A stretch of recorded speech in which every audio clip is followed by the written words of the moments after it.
Right, so a new era for Manchester United started with the draw at Ipswich Town. 1-1 it finished in Ruben Amorim's first game in charge. Jamie Carragher is here, and so too Garry Neville, who was watching on at the weekend from afar. Garry, what were your impressions? Were they positive after that first game? I don't know about that. I mean, I think that we were all intrigued before the game to see how it would go. I think when I saw the team sheet, I worried a little bit about the lack of pace. I think that obviously I wasn't quite sure how they were going to set up, to be honest with you, to begin with, when you looked at the actual 11. But when you saw him on the pitch, you saw Mazraoui, De Ligt and Evans as a back three and Casemiro and Eriksen in midfield, you know full well that five that are at the heart of the team there basically haven't got the pace or the energy, and they've got obviously quite a bit of age between them. So I was worried about how they were going to keep compact and pushing up the pitch and keep that high energy game. And United started well, obviously, but they fell back in a little bit to sort of how they've been recently in the previous months. As the game went on, I thought Ipswich were the better team in the first half. And I think that he obviously used the players that he'd been working with most in the training that hadn't been away with internationals. And that obviously reflected the fact that the team he picked. But I think moving forward, you'll see a lot stronger performance level when obviously the players who are, I think, probably higher energy and younger come into that 11. Before the manager came in, Garry, you've been speaking about Manchester United going to a back three. You think it would have helped them under Erik ten Hag. Who do you think would be the winners in the squad in terms of changing to this system? I think Luke Shaw, if he can keep fit, because I think that ideally you play sort of that left centre-back can play sort of to, can go out. That left centre-back and right centre-back have got to be able to go out and play right back and left back, I think. So obviously we saw Mazraoui do it yesterday. I think Garty will be a winner, not just because I think in midfield, just because he's played for him before. I think it's how you fit in the likes of Rashford, Garnacho, Bruno Fernandes. Because one thing you know with that system, you've got two wing-backs, you've got a back three and you've got a two in front. It's then that three, which obviously the two that he likes to play sort of come inside a little bit. So you're wondering about sort of Ahmad played obviously wide yesterday, but Garnacho, Rashford, Højlund, Xerxes, Fernandes, that's the conundrum of those attacking positions where I can't quite see what's going to happen. I think Mainu and Agati, for me, play in midfield. I think they're absolute certs. I think Luke Shaw's a certainty to play. I think he would be anyway in a back four or a back three. I think ultimately you'll end up with Yoro as the right centre-back. I think just because of that energy and that pace. So I think the winners will be the ones who I think are adaptable, who can maybe sort of, if you like, interchange from a 3 to a 4. Because when we played with the back 5 with Terry Venables or a back 3 with Glenn Hoddle, the outer full, the outer centre-backs do have to be able to go out wide. So I think the ones who are more flexible and agile are going to be the winners. He's made it very clear, Garry. I think he said it to you as well. There is only one way, and that is his new way. Is there going to be some short-term pain?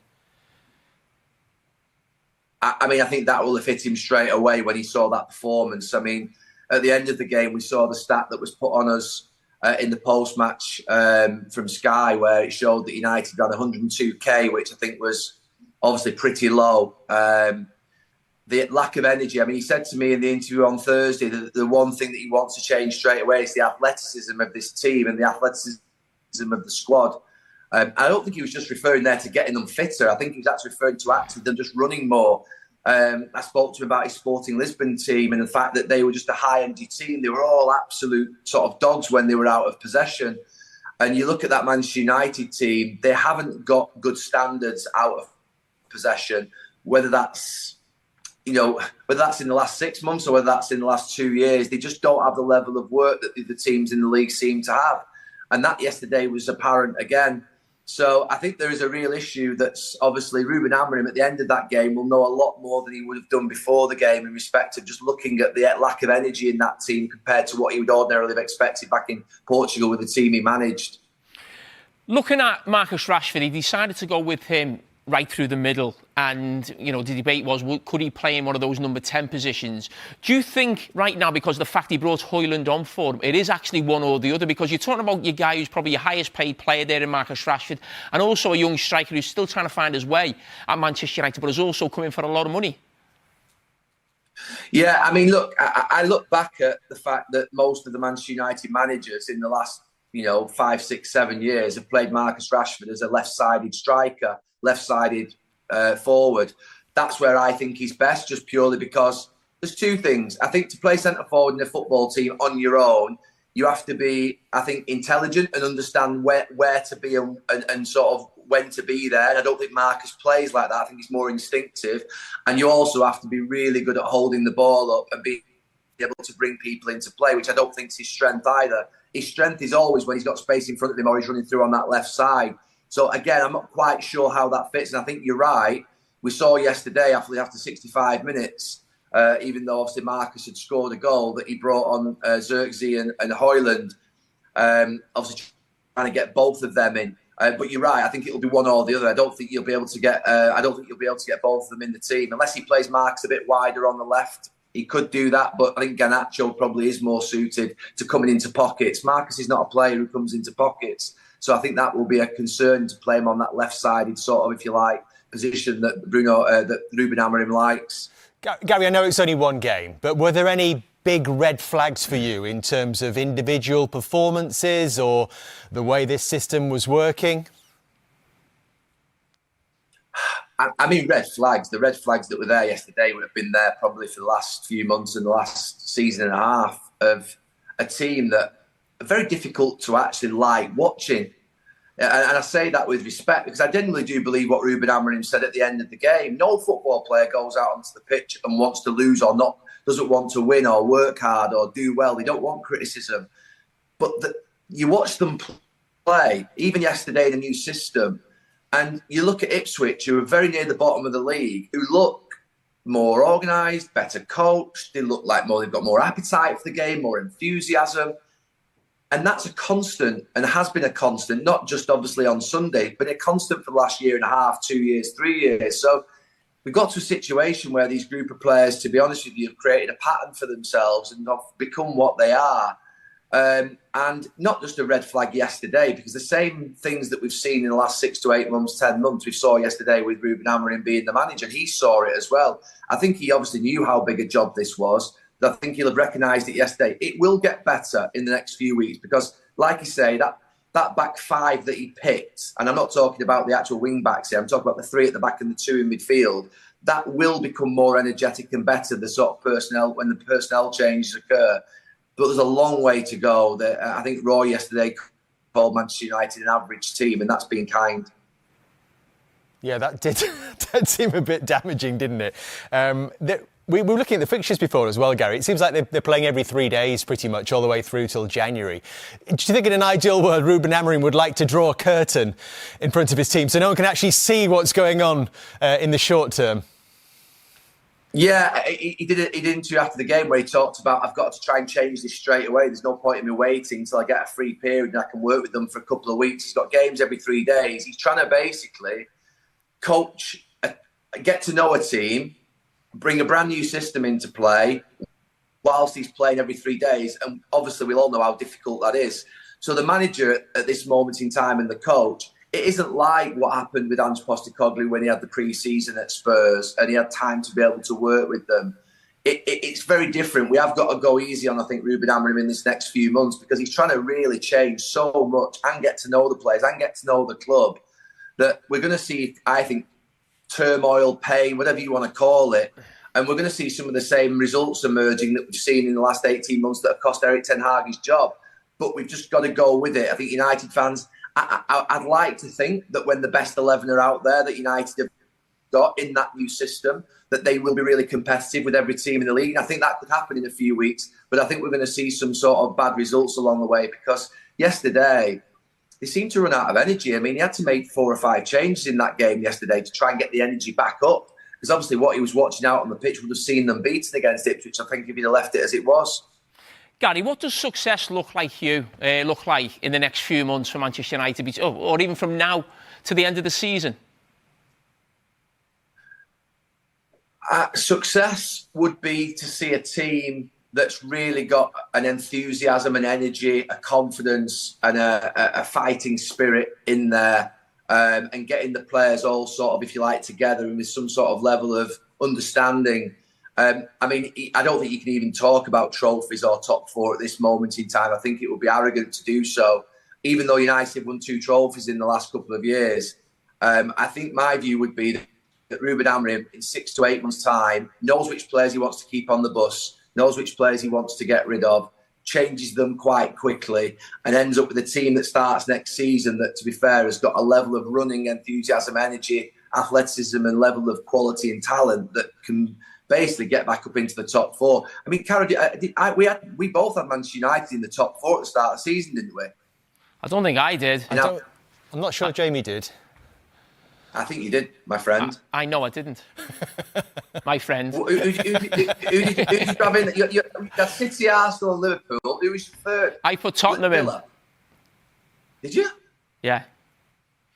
And we've got it documented somewhere, Gary. we can show you. Anyway, I know he had them in the top. I know he had them in the top 5. He didn't have them in the 13. And to be honest with you, it's been an absolute shock of where they're at this moment in time. I can't believe with the summer that they had, the players they brought in, that they've deteriorated to this level. But I'm hoping a new manager. Yesterday was more of the same, but I do think that's just purely because he picked the players that he'd been working with for a week or so.